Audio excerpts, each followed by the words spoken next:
Hey, how's it going? Today is Saturday, July 11th. I just got off of work. I'm headed home. Got a 45-minute drive home from Chandler. So I thought I'd tell you guys a story.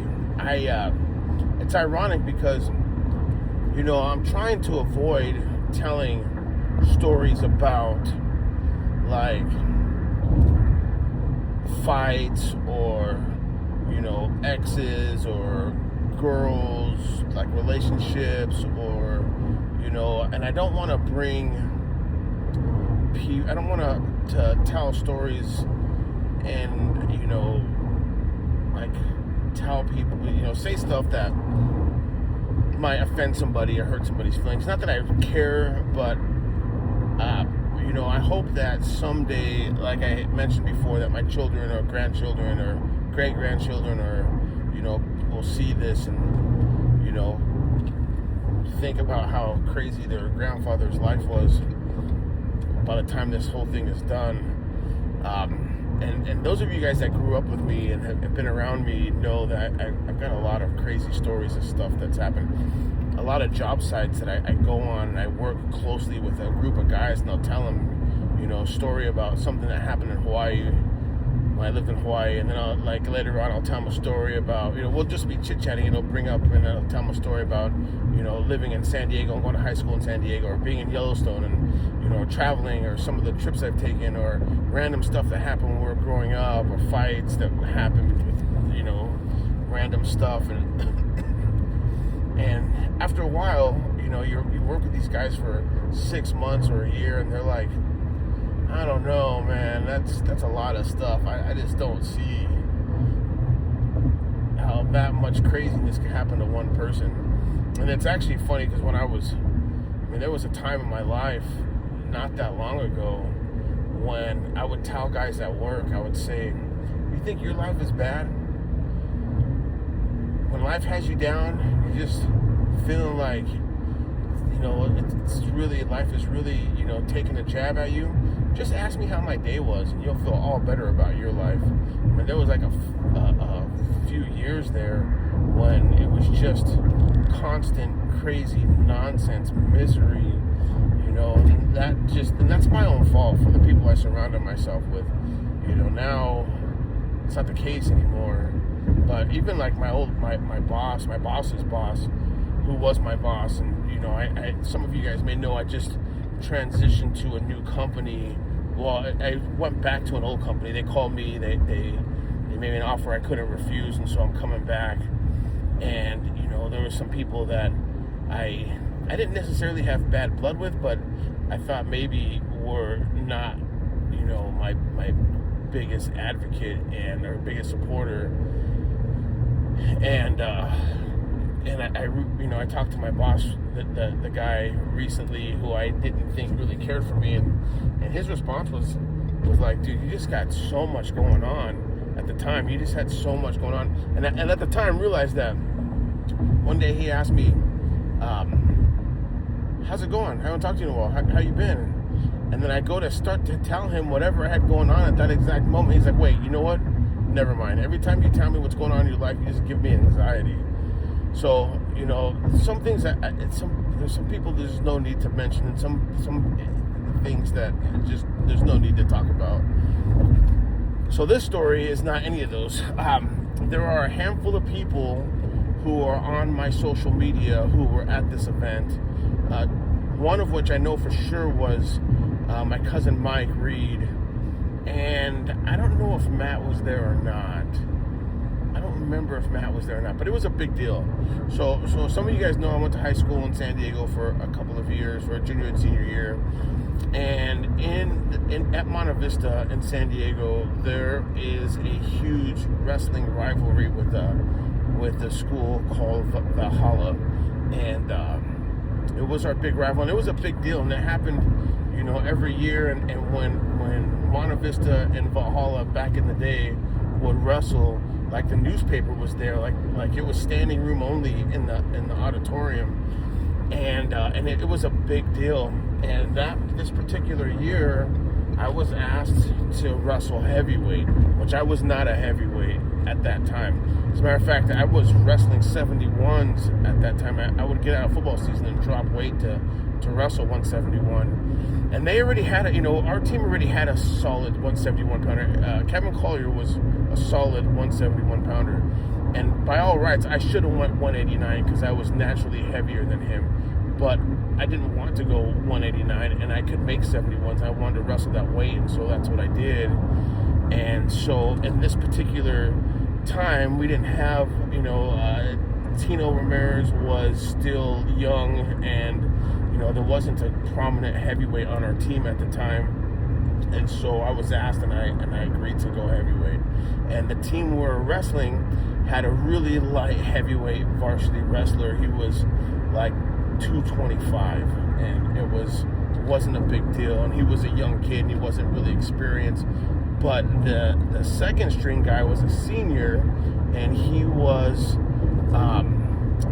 legit heavyweight. He was like 250 or something. He was a big boy. And I remember his name because of the newspaper article that was written about the match the next day or the next week. And yes, this freaking match ended up in the newspaper. This is like, man, so this is one of those learning experiences that you have like a couple times through your life, and what you do with it will determine the man you're going to become a leader. Just not funny because I did not handle it well. I was, and I'll admit, I was a little arrogant, and I felt like I couldn't lose. And so when you feel like you can't lose, you're prone to get knocked down a peg. And so let me explain what happened. They ended up putting the bigger kid up to wrestle me, and his name was, I want to say his name was Nick Ingrande. And before the match, I remember Mike came down because he wrestled for Clotter. He was hanging out with us, and I'm psyching myself up. And I had never really done this before, but it just seemed like what I needed to be doing. I couldn't just sit there and wait, And so it comes down to the last match, and it's a really close match. And basically, this match is going to determine who wins this meet, and it comes down to like a couple things have to happen in either direction for who's going to win the entire meet. I don't know if you know this or not, but how it works is it's a point system. So the better you do in your match, the more points you earn. If you lose, you don't get any points, and if you barely win, you get a couple of points. If you win by a bunch, you get a few more points, and if you finish the match early by pinning somebody, you get even more points. So it's neck and neck. I mean, it's neck and neck, and it comes down to the last match, and here I am wrestling this kid, and I'm going through the scenario in my head, and I'm debating how I'm gonna proceed. And I know how to wrestle big guys. There's a way that big guys wrestle. They tie up, they circle. There's not a lot of shots. It's more pulls and drags and trips, and I know how to do all that stuff. At this point, I had wrestled a long time, but like I said, I was arrogant, and I thought that it didn't matter what I did. And so I made the decision in this warm-up period where I am pacing back and forth and psyching myself up instead of being calm and relaxed and like I normally would be.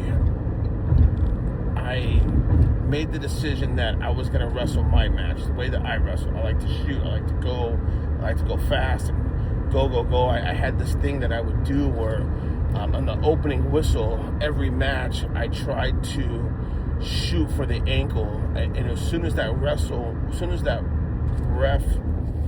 blew the whistle, I would shoot for the ankle quickly, try to get that ankle every time. That was always the goal, right out of the gate, get the ankle, start off the match, in my favor. And sometimes I got it, sometimes I didn't. Sometimes I got the takedown, sometimes I didn't. Sometimes I got reversed and got taken, and was taken down. But no matter what, it was going to happen. That's how I like to do things. And so even though a lot of these guys I wrestled multiple times in the years, they would expect it. And sometimes I'd use it to my advantage and fake it.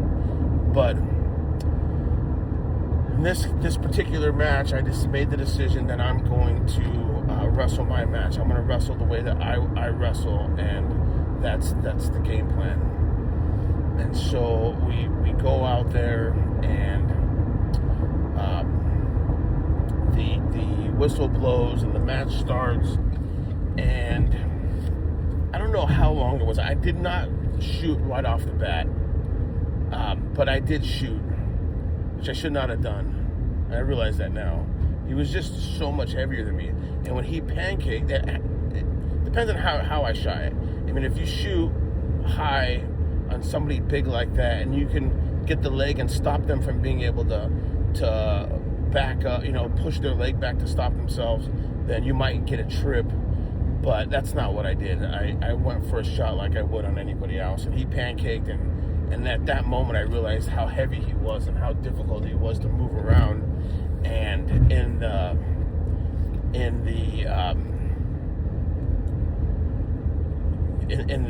skirmish and the exchange, as we're both moving around, I ended up on my back, and I remember being on one side and rolling to the other side.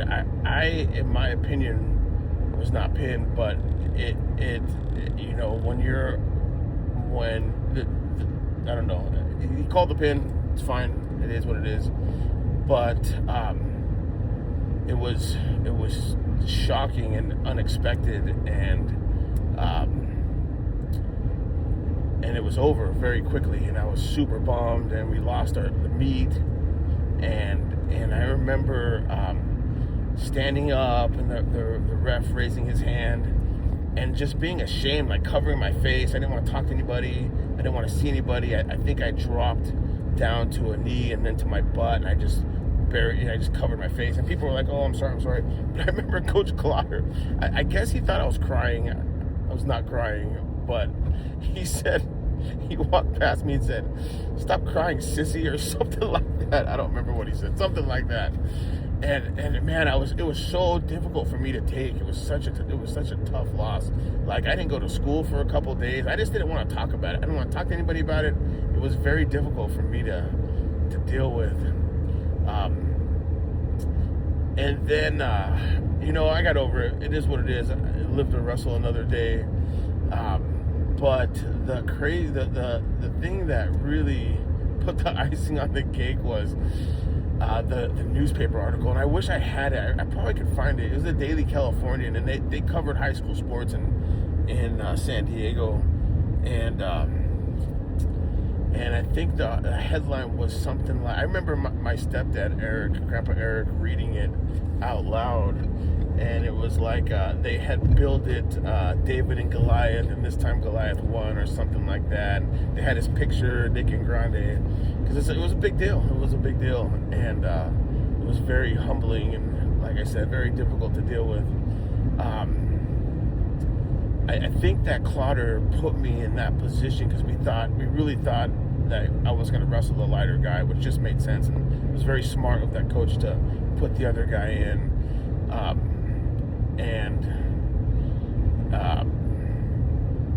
don't know. It was just odd. There was a girl who I liked in the stands. I remember that, and I don't know. It was a very difficult situation. It's funny because like all the wins that I had in my career, and all the close matches and battles of epic proportion, it's those little ones like that you remember, that really stick out.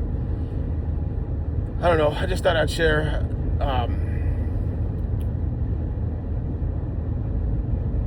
Senior year was difficult for me. When I was in the 8th grade, I was very good, and I was told so we spent a lot of time towards the end of the season wrestling with wrestlers from PV, and Coach Grunler was being involved in the junior high school program because a lot of us were going to transfer to his program, and those those high school wrestlers always told me that you're going to be good when you get older. You're going to be good when you get older. And then I think 8th grade year, it was 8th grade. So 7th grade year, I wrestled a tournament at Phoenix College and got smoked early. And then 8th grade year, I wrestled that same tournament and won it. And then that same year, my buddy Ronald Perkins, I went with him to go to the high school freshman tournament, because the way they had it broken down was, I think they had a freshman tournament, like some mid-level tournament, and then an 18 and over tournament, because it was Phoenix College. And I ended up wrestling and winning the freshman tournament on my 8th grade year. And I don't know, I just, when I got to San Diego, there was a hiccup. I had moved from one parent to the other parent, and I didn't even know what was going on. I didn't find out about it until after football season. And I don't know if anybody knows this, and most of you guys probably don't know this that I played football with, but we forfeited our junior year, our season. We didn't make it we made it to the playoffs, if I remember correctly, but I think we only made it to the first round or something like that. But I moved from one parent to the other parent, even though it was across to another state, and I was supposed to spend the year ineligible. I didn't know that. How am I supposed to know as a kid? But nobody caught it, and so it was a big deal. There was a board, and I had to write a letter, and I had my dad from Arizona, was living in Arizona, and they had to write a letter, and the whole thing was messed up, and then so the first part of the season I had to wrestle JV until that got cleared up, and it did eventually got cleared up, and everything was fine. But excuse me. But my senior year, I had very high expectations for myself, and I pushed myself hard. There was one of the coaches told me one time, the work that you do in practice, everybody that you wrestle throughout the whole year are going to do the exact same practice. It's what you do outside of practice that makes the difference. And that really resonated with me. And my mom could attest, I would get up every morning and I would run 2 miles, and I would start my day, and then every night, the last thing I did was run 2 miles before I went to, showered and went to bed. And I would have a sauna suit on, whether I needed it or not. Right now I'm doing boxing training, I do it with a sauna suit on. I've done it for so long, it just seems like that's the way you're supposed to do it, I guess. But, I was dedicated, and I put in the time, and I put in the effort. You don't want to, for me, the thought process was, I don't want to lift weights because I'm not trying to put on muscle. I'm already building lean muscle from going through all the practice and stuff, which weighs, more than fattier muscle.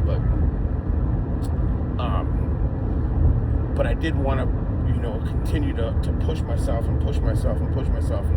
And so I developed anxiety during that time because I was so afraid to lose.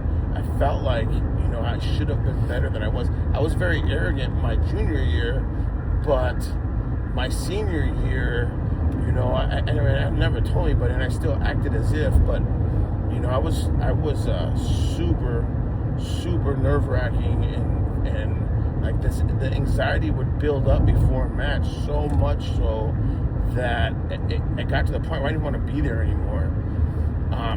It was very, very difficult to work through.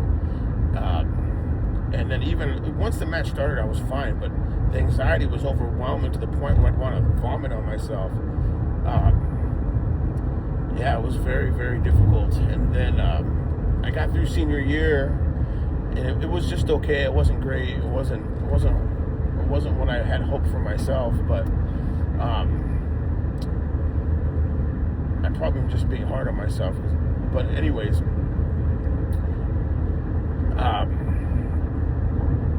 I would say that if you have kids that wrestle, if you have kids that are considering wrestling, I highly, highly, highly recommend it. It really helped me become the man that I am today.